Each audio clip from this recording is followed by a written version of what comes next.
Hi guys, Will Schofield here for the Milestone Moments in the Lendi living room. Yes, Lendi is your home for home loans. Jump onto lendi.com.au to check that out. Today we sit down with West Coast Eagles great forward, great bloke, Josh Kennedy, to talk about his 200th game in the blue and gold. Gave it back to Kennedy. Josh Kennedy got it! Oh, he doesn't get through the air, he can do it on the ground. Josh Kennedy, are you ready to be subjected to some questioning by myself, Will Schofield? I am. Mate, I wanted to go back to the start of your career. You were drafted by Carlton, traded to West Coast after 2 years. Can you give us a bit of thoughts on that whole situation? Yeah, look, I suppose it was a pretty daunting time for me. I wanted to be a one-club player, and I suppose a lot of the noise was I was going to be part of this trade, and I suppose then the West Coast wanted us to come over, and all these things were happening during that trade, I suppose, week. And You telling Woosha that you didn't want to come to West Coast? telling Worcester on the Sunday that I didn't want to come, yeah, and I wasn't getting on the plane to come down and see the club. That went well, obviously. Yeah. Well, one thing I did learn from that was probably never to say no to John Worsfold ever again. But I'm so glad I did. I'm so glad he taught me into coming down because, yeah, we were obviously able to get the deal done and I suppose get back into WA. I was close to my family, close to my little sisters who were growing up. And for me, I suppose at Carlton at the time we weren't winning much and West Coast were winning. So so I thought we were going to win some more games, but we won the Wooden Spoon in 2010. So I was thinking I was a bad luck charm. You did win a premiership with Carlton, correct? I did, 2007 Wizard Cup pre-season. We partied like we'd won a proper grand final. Wow. But yeah, we actually finished. I think we finished last that year. So yeah, good. We a bit of a roller coaster ride that year. Had a great pre-season. 2-time premiership player currently. Two-time. Yeah, 2-time. Yeah. Perfect. Got my medal at home. Yeah. So hanging next to the 2018 one. Yeah. Perfect. And then everything went downhill from there. You've been vice captain of the footy club for, I think this is your 7th year. Yep. Can you touch on your leadership style on the field, off the field, and aspirations as captain ever? Yeah, look, I suppose, lucky enough to be part of the leadership group, I think back in 2010.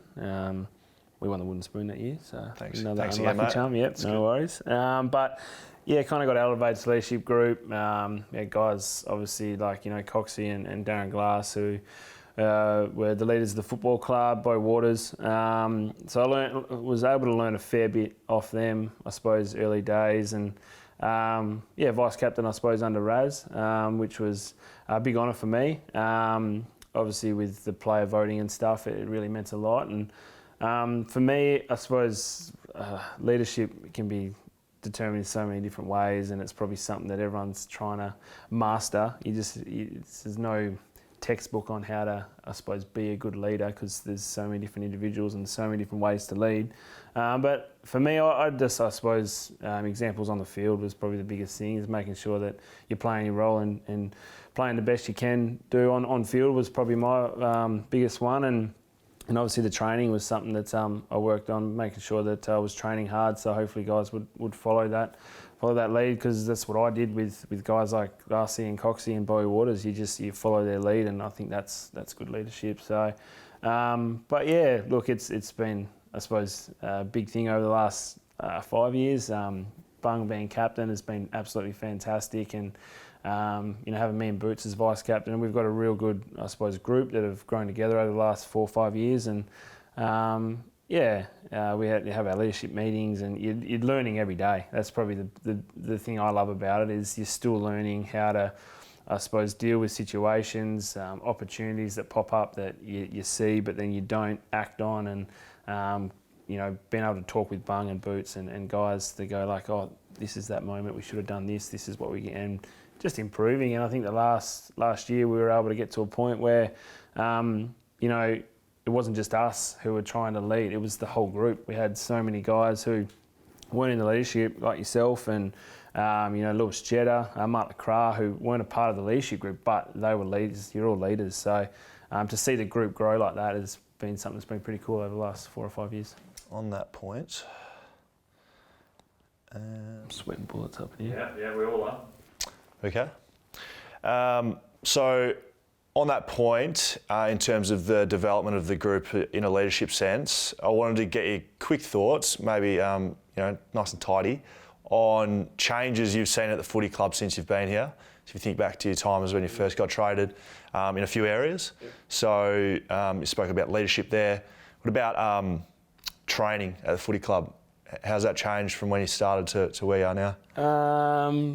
Yeah, I suppose, in terms of what we do for training. Yeah, it's been a bit of a big transition. I suppose when I first rocked up to the club in terms of training, it was a lot of the longer, really that gut running type football stuff. We were just running a fair bit, and I suppose the skill aspect kind of went away because we did a lot of match sim, match play stuff or things like that, but in a match game you might only get 2 or 3 kicks, so we weren't really working on our skills, and I think that's evolved over time to being able to get a lot of, I suppose, skill transition stuff and helping development of the young kids coming through.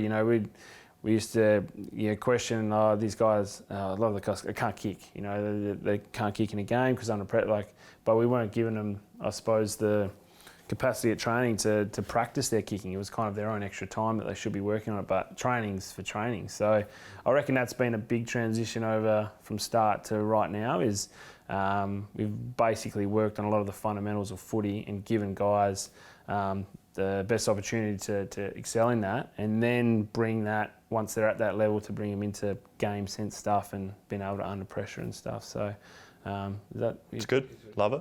Coaching. How's coaching changed? Coaching. You don't have to be specific. Yeah, it's funny. So my first coach was Dennis Pagan, and I suppose the old school way, they wanted to control a lot, and they just wanted to see over everything, and fitness staff, and I remember we weren't throwing up during a pre-season, and Dennis he just couldn't get his head around it. These guys aren't fit enough because they're not, it was all interval running and timed running, which was, I suppose, that transition of sports science coming into football. And, with Whoosh, he was pretty firm, and he preached a lot of discipline and mental toughness. I suppose with our group, which is really good for us, I suppose, older players now, because we learn a fair bit from him. And then coaching is, flipped into, I suppose, we've got so many resources underneath them that, even Simo now will, he backs the fitness staff in, he backs his development coaches in to just do their thing, and he doesn't tread on people's toes, and I suppose he helps, connect everyone together, which is probably a big thing. So, do you see any of Dennis in Simo, given that Simo's coach was Dennis Pagan? Dennis used to have some real good one-liners. Simo doesn't have any one-liners. No. He's bad at them. But no, I think he learned a lot from Dennis. Do you think Simo... He doesn't yell. Dennis used to yell a fair bit. Really? Yeah, Simo doesn't yell that much. What about when Simo first got to the club and he told blokes like myself and yourself that beards weren't welcome? I think Dennis was a big believer in sunnies around games. I can remember him preaching that. You don't wear sunnies on a football field, so I don't know why you're wearing it to a game. Simo's brought that across? Yeah, Simo did bring that across. There's one thing. The beard thing, he wanted us to shave our beards. I held my own. I did shave my beard. Yep. That probably comes with a bit of the territory, you being vice captain, me being some sort of role-playing backman that's struggling to get a game. I think I'm going to shave my beard off. Yeah, that was actually a funny time because we'd heard from Adam Selwood that Simo thinks you guys are all ahead of yourself, and that beards, the guys with beards, you need to shave them. What are you hiding? Yeah, what are you hiding? What's behind that beard? What's behind that beard? So you need to shave it. Well, that was about 2 weeks before we were rocking up training, wasn't it? Yep. And then we were all talking, you, me, and Masto. Yep. Masto Day one. and you shaved it. Yep. And I rocked in with my beard. Yep. Yep. And there was a few sly comments from Simo. In team meetings. Yeah. When are you shaving that beard? And stuff like that, which I held my own, I think. And I think we were just sussing each other out. So my beard actually, it is a reflection on Adam's and my relationship. Got to the footy club, shaved it off, thought he was happy. He wasn't happy. Yeah. Didn't play me a lot in 2014. As he started playing me a lot, my beard's come back. Yeah, nice. So it's good. It would be remiss of me to not speak about your interest and involvement in small businesses over your time at the West Coast Eagles. They may have started in Victoria, in Carlton. I'm not too sure. Let's see if I missed any. We've got Josh Kennedy Small Moves, removalist company. We have Sleepy's Osborne Park, selling mattresses. We have Josh Kennedy, the cabinet maker by trade, fully qualified cabinet maker. We have Beyond Rest, which is a current interest of yours. You've brewed your own beer in your backyard. Possibly have sold those illegally, I'm not sure. Moonshine. Moonshine. You were also breeding and having chickens have eggs in your backyard in Wembley. Yes. A little confused with where you were living. It's a suburban area, so a lot of families, chickens aren't generally welcome, but you decided to have a chicken. Yeah, chooks, they bring rats as well. Yep. Yeah. Okay, that's good. Thanks for the rat infestation in Wembley. You have some sort of relationship with Beard Oil and a manscaping company in Tasmania, possibly. Is that correct? That's correct. And you've spent around 12 to 24 months as a cryptocurrency day trader as well. Is that correct? Yes. And what am I missing? Am I missing any? You're a man of many talents. You pretty much nailed it, yeah. Yeah. Yeah. Is that something you've always been interested in? Businesses outside of footy? Yeah, I think interests outside of footy have helped a fair bit. I suppose getting that balance between, footy's just so full on, and it's especially in Perth, where anyway, it's a big bubble, you know what I mean? So you can get consumed and locked inside. So having things outside, I suppose, to take your mind off it. They were businesses, now it's kids. So the kids are probably harder than the businesses, I think. I wouldn't be surprised to see you bring out some sort of kids label or kids toy range, the Josh Kennedy range. Yeah, look, I started a few. I've always had an interest in business and stuff, but I've never really, I suppose, been educated about it. I've just kind of jumped in, and I've learned a lot. Has any of them made any money? You made any money from any of them? Yeah, some have made some. Some have lost some, and that's I think of all the loss, the ones that lose have just been my education. I didn't have to go to uni. The learning experience. You know, people say that makes me sleep a bit better at night. Yeah. But no, look, it's been a good time, I suppose, learning ins and outs. And at a football club, you have so many. I suppose the network's pretty big, so you get to talk with a lot of corporate and I suppose people in business, and you're able to learn a fair bit. So look, I suppose that's something on the side, and I'll transition out of football. Hopefully, can get into some sort of business, but I don't know what yet. Mm-hmm. But yeah, I think these next couple of years and even the transition out, will just be trying to learn, educate myself, and hopefully be able to work under some pretty good people once I finish.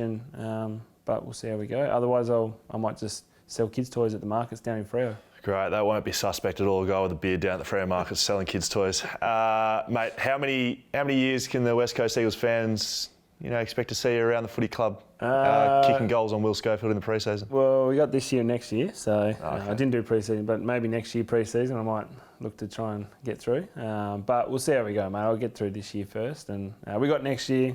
Next year's there, so me and Bung are going around again. But mate, we'll see how we go. I don't know.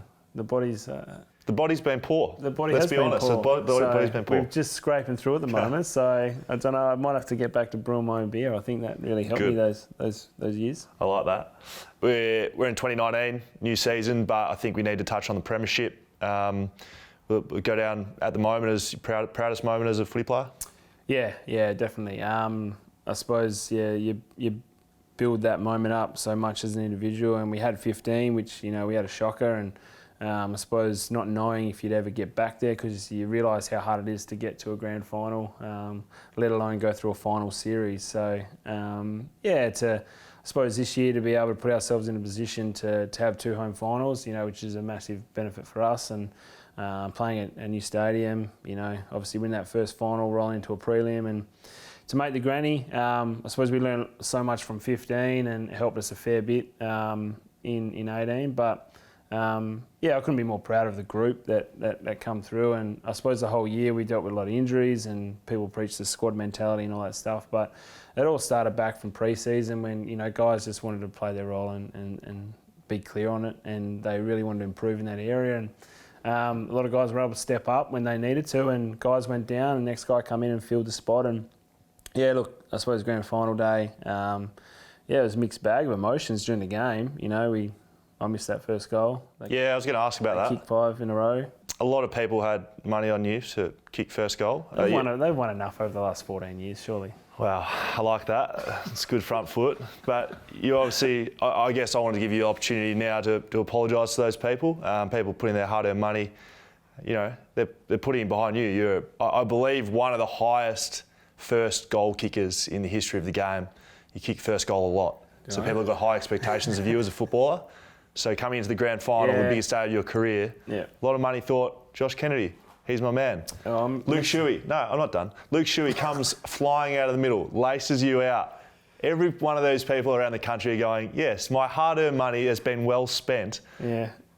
Can you maybe just a little explanation of what you decided to do? And it's up to you if you'd like to apologise. I heard a couple of facts during the week. You know, I heard any club that's drafted a Rioli within 3 years has won a premiership. So I was like, beautiful. We got Willie 2 years ago. Tick. We're in that tick. We got it.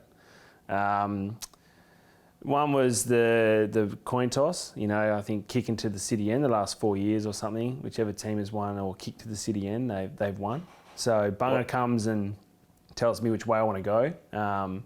I've kind of gone, well, I reckon we go to the city end because odds are a lot of Melbourne teams pick the city end in the MCG, and odds are that the last 4 years the teams have won who kicked to the city end. So tick. And then the other one was I was talking with a mate, talking about the granny coming up, and he said whoever's kicked the first goal, whichever team has kicked the first goal, they've lost the grand final in the last 4 years. Wow, so I've got 2 facts. I've just got another fact. And you know, to be honest, I didn't even check these facts. Like, I'm just hearing these facts, but in my head I'm going, well, we've ticked to, grand final day after the toss we kicked city end. I've ticked 2 boxes. Yeah. So I'm thinking, first goal. Anyway, 30 seconds in, Boots gets it. Yeah. I mark it. I'm I lining remember. up. Yeah, I'm going, remember. how good's this? Yeah, so I just push it to the right just a little bit, just hoping that they kick the first goal. Varco comes through and kicks it. Yeah. And I was like, beautiful, we're on here. We're going to win. Yeah. And then they kick 4 and another 4. And it was 5-0. And I'm thinking, yeah. Maybe I should have kicked that first goal. Maybe I should have kicked that first goal. And then you had... But no, that was a shocker. I should have... I was so confident in that kick, but it just faded. It's all right, mate. We got it done. Don't worry. Yeah, don't worry. Yeah. All's well, it ends well. 14th year in the AFL. Top 3 teammates. It can be for any reason, really. It doesn't have to be because you like them. Just top 3 teammates. Well, over the 14 years? Yep. Well, Surely no one from Carlton gets a gig. You were there for 2 years. I was pretty close to Jared Wade. Yeah. It's a tight relationship in 24 months. Say that again. Say that again. Ah, you It's a pretty tough go. It's a relatively tight relationship with Jared Wade. It's 2 years, 24 months. Yeah, I know. No, we got pretty close. We used to surf a fair bit together. So does he make the top 3? Oh, top 3? Yeah. Don't know. Look, I'd probably... Honourable mention for Jared, maybe. Honourable mention Okay. for Jared. I would probably say Mark Lecras, obviously, would probably be number 1. I've heard that well and truly enough over the years. Yeah. Your relationship. Yeah. We're pretty close. But I still don't like him. Yep. Perfect. Probably other 2, probably maybe Sam Butler. Mm-hmm. Yep. And 3rd, I'm going to say you're probably 4th. So I'm sorry, you're not in the top 3. But That's good. Probably 4th. I like the perks of being the host of this show. Yeah. I get thrown into a list that probably don't deserve to be in. The 3rd, I'm probably going to have to say Luke Shuey. But in saying that, Coxie and Beau Waters, you know, around that. But then that would push you down to about 7th. Yeah. So we'll just leave them out of it So I because, might leave- well, 1, that pushes me to 7th. 2, neither of those players wanted Norm Smith to win us a premiership. So Luke's obviously moved himself up the rank there by being best on ground to win us a premiership. Yeah, probably. Yeah. Thanks, Luke. And and a lot of my, probably 70% of my goals have come from Mark and Luke. I was going to ask that. Yeah, so I'd probably say those 2. As a backman, though, backman that's delivered you the most goals, I'd be quite You honest. would be up there, yes. Perfect. Yeah. Me and Butsy used to work on our kicking pre-game, training all the time. Yep. And we were just used to go into games thinking, I'm going to get so many hit ups from Butsy today. Yeah. We probably had about 10 chances over my career, and That's not a lot. he would have hit probably none, and I probably would have got 3 free kicks. So I've had 3 shots, but no marks, no Wow. connection. Yeah. Thanks, But sir. you're probably 100% Yeah, at the moment. I'll lace you out. You're actually the only player I look for when I'm running into forwards. I do notice that. Yeah. That's good. Last question, mate. What sort of player and teammate would you like to be remembered as finishing your career? What do you want other teammates to remember you as? Probably a good mate that generally cared about them is probably one thing. As a footballer? As a footballer, honest and probably just knowing that I had their trust is probably a big thing. If they trusted me on game day, then that's probably a big thing that I strive to do with your teammates. Perfect. Well, mate, trustworthy, honest, good bloke. You're ticking all those boxes, mate. 200 games in the blue and gold. Congratulations. It's been good sitting down in the Lendi living room. Beautiful. Thanks, mate. Job. Ta.